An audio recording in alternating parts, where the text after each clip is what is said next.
If you grew up a baby boomer in the 60s and 70s, you ought to recognize this big old bucket of bolts. It had the moniker Hanoi Taxi, uh, and if that don't jog your memory, how about or how often did you hear on the news, especially during Vietnam? C-141 personnel carrier, a C-141 military equipment carrier. This is C-141, used during the Vietnam War, and it became a military personnel carrier that carried the first POWs from Vietnam home at the end of the war. If you are my age, you remember sitting in front of the television set day after day after day,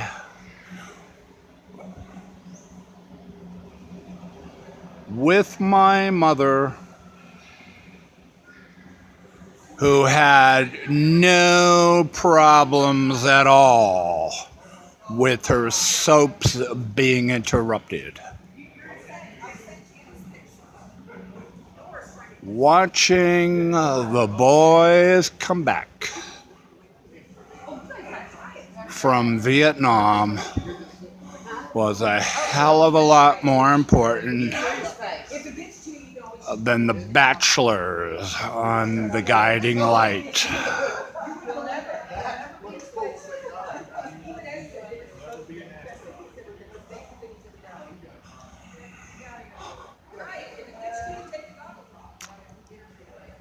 Every afternoon, not this plane, but this was the first of the personnel carriers that would bring POWs back from Vietnam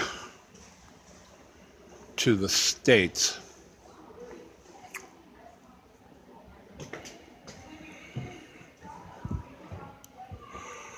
It's been modified, of course, through the years, over and over again. It's one of those flying things that just, whatever we need, we can we can modify it and make room for. There's the berth there. There you go. So it was a sort of a jack of all trades for the military then. And in time, it's been upgraded from C-141 to a C-141B, C-141C, and everything was sort of updated and modified as time went on. Probably because they couldn't really get rid of it. It was so reliable and dependable, if I remember correctly. But they have a great photograph of the first POWs sitting in the seats, smiling and waving, clearing Hanoi airspace and headed home. Autographs of the flight crew there.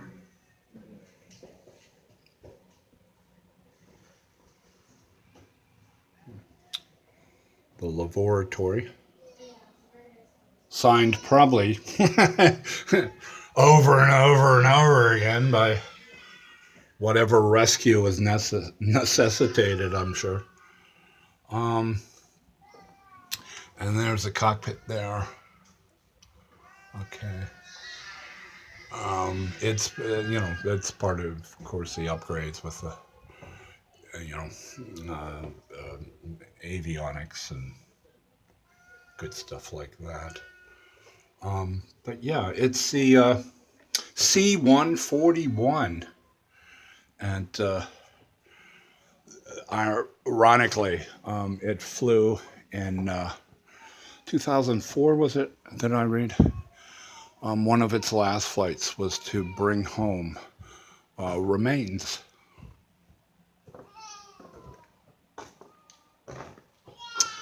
of POWs